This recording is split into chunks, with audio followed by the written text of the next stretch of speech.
What's up, everybody? Welcome to today's video. Today, once again, we're doing a little bit of a Yu-Gi-Oh meta discussion. Since you guys really liked the last one, I got a lot of positive feedback, which I really appreciated. I'm gonna give you guys a little bit of input on what I think of the current format, how it's developed in the last couple of weeks, how I'm using that information to prepare for my upcoming tournaments, because I'm playing a regional this upcoming weekend and then the 250th YCS the weekend after. I'll be in London for the YCS, and I'm in the same spot as all of you duelists out there. I'm currently observing the format and I'm trying to make the best decisions for the upcoming tournaments. And so I'm gonna take you guys with me a little bit on what I'm thinking about the current format and where I believe it's going to take me, because I haven't decided on a deck for the YCS yet, but it's all part of the process, and I'm trying to share with you a little bit on how I am approaching these kinds of formats, where currently there's like arguably one top deck in Kashtira, but the meta is quite diverse and it is quite hard, I think, to pinpoint exactly what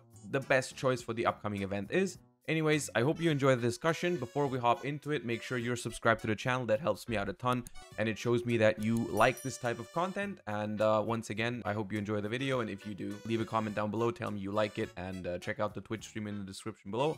All the good stuff. I don't want to keep you guys waiting. Let's hop into the discussion. All right, and I want to start by recapping the last couple of weeks in the format a little bit, because there was a lot of movement in deck choices, tech choices. The format's very dynamic, I think, and it's very important to keep up with what's happening in the current format. Some of this is I talked about in my previous meta discussion already, is that I do like this part of a format like this, where there's no clear best deck with a best list, like in Ishizu tier format, where you really need to observe the movement in the format and be aware of what people are currently perceiving to be the best decks and prepare accordingly. And this is what it started like. You know, we're looking at the Septo spreadsheet here, where they compile all types of like topping deck lists of the weekends. It's a very useful resource. I'll link it in the description down below. Shout outs again. I use that very frequently on my streams. We see the YCS Las Vegas results, which was the first major event of the format, where Kashtira took it by storm. You know, 3 people with Kashtira won the event.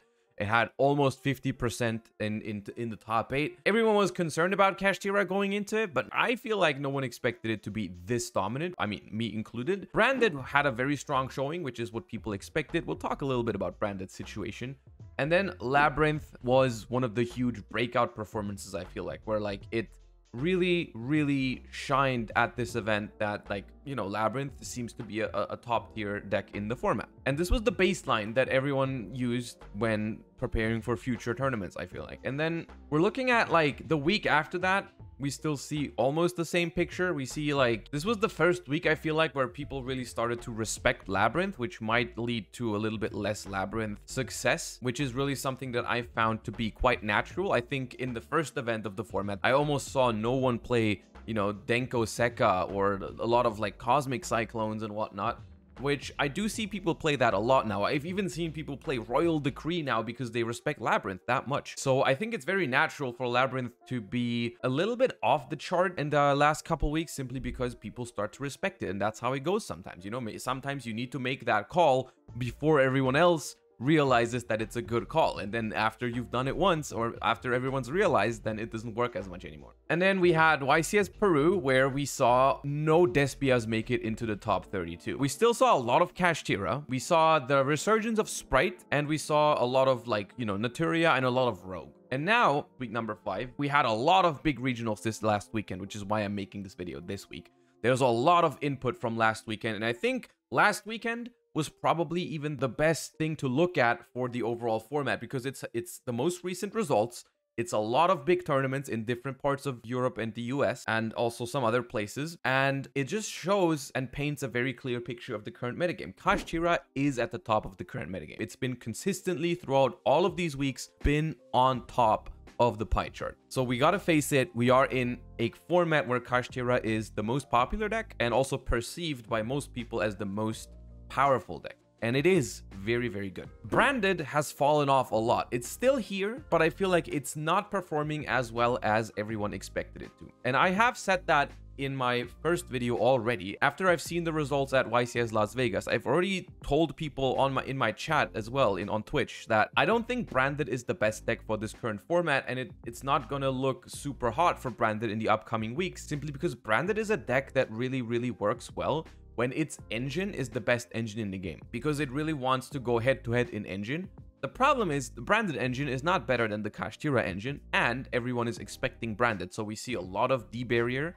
we see a lot of Ash Blossom, and I feel like branded always performs better when it's not perceived as a top tier threat. You know, I felt like branded was a solid deck at some points throughout Ishizu format. Throughout Ishizu format, there were a couple of spots where, you know, the fact that branded could play a lot of Bystials and just be a solid deck, and a lot of people didn't play Ash, were like good reasons to play branded if you didn't want to play Ishizu tier.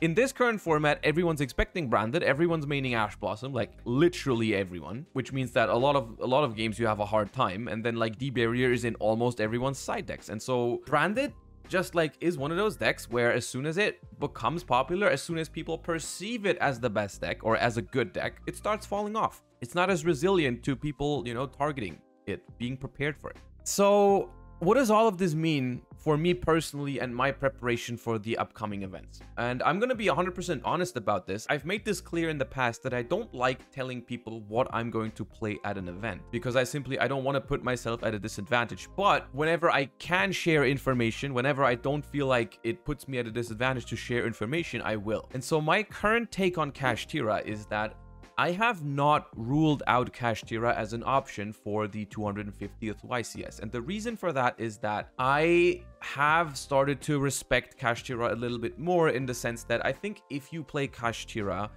with a more conservative approach, where you always go for the Arise Hard play to play around Nibiru, play around certain blowout cards that people are playing in the format, because Nibiru and Lava Golem Sphere Mode are still very popular cards. I think in that case, it plays very similar to Zodiac, because it has a lot of very efficient 1 to 2 card combos, like Unicorn Fenrir are very, very powerful cards in that deck. And you can pair it with a lot of non-engine, which is very good in the current format. Non-engine is really the key, I think, to doing well in the current format, which is another reason why branded isn't that great, because it doesn't fit that much non-engine. This is also why specifically I feel like in the last week we had Kashtira and Sprite at the top of the pie chart, because those are the two decks from this entire pie chart that have the most room for non-engine. Guess what? Those two decks are performing the best. But yeah, my current plan is I don't want to play Kashtira, but if I find nothing else, I'm not too unhappy to have it as like my backup plan. And that's 100% how I feel right now.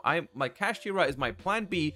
If I don't find anything else that's better, then I'm gonna play Kashtira. Now, what could be better than Kashtira? Because I do think Kashtira is, for a very good reason, the best performing deck over the last couple of weeks. So why would you not just bring it? Why wouldn't you just bring Kashtira when it puts up these numbers on the screen right now? You know, why wouldn't you? And the reason for that is very simply, I think, and this is a little bit of input on deck building and deciding for a deck.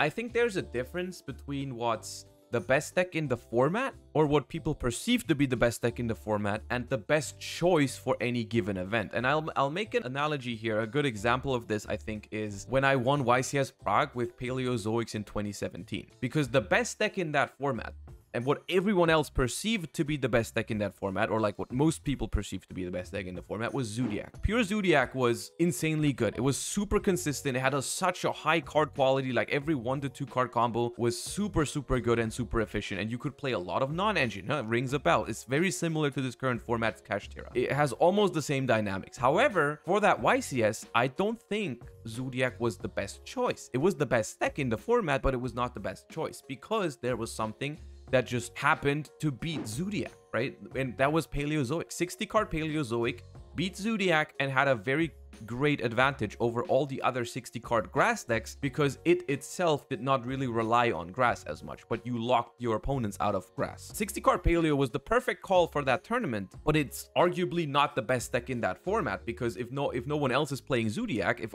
all of a sudden everyone else starts playing different decks, then the deck probably isn't as good. You know, a deck is only as good as its surroundings. At some point, it's dictated by the environment how good a deck can really perform. And I think in this current environment, Kashtira is a solid pick for the upcoming events. But I think as everyone is expecting it, and there might be certain strategies that simply beat Kashtira and also perform well into the rest of the format, I think there's a solid chance that you end up finding something that will perform better at these upcoming events. With everyone having Kashtira in mind, if you find something that just fits right into that format, I think you could find a better deck. And that's what I'm trying to do. If I find something that I'm happy with, you will find out after YCS London, because I'm always uploading a deck profile either way. If I top or not top, I always like to share my thought process behind choosing a deck. I currently am planning on bringing some Sprite variation to the upcoming weekend. I don't think that's to anyone's surprise as to what I've said earlier in the video, because I do think Sprite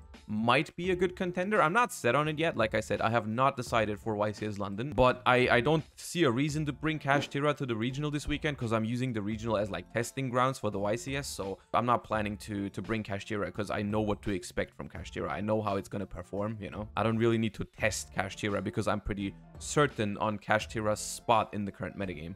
What I'm not so sure about is whether Sprite can compete. But in my mind, I'm like, yeah, Sprite has room for non-engine, so I have a lot of room for customization, for making the deck do what I want to do in the current format with the decks I'm expecting. So I'm gonna try and find a Sprite build that I can bring to the regionals, and if it really convinces me, then I might end up bringing Sprite to the 250th YCS. I might also end up bringing something completely different, but I do think this metagame is really a metagame that calls for a good meta call, really. I think that is what I'm currently chasing after, is like trying to make that meta call, which you always have to be careful to not overcook, because sometimes in certain formats it's simply not possible, or I mean, maybe I'm just not able to make that meta call. But for this current metagame, I think it might be possible to find something that beats Kashtira, has a positive matchup into Kashtira, and then also performs well into the rest of the format. My current takes on that is that that might be something like the Melfi Sprite that Ding Kang Pham has been having success with. Looks promising. I'm gonna try that. I'm gonna play around with some Labyrinth. I think Labyrinth is a solid pick overall. I'm very worried that people are prepared for it though, like at this point in time, right?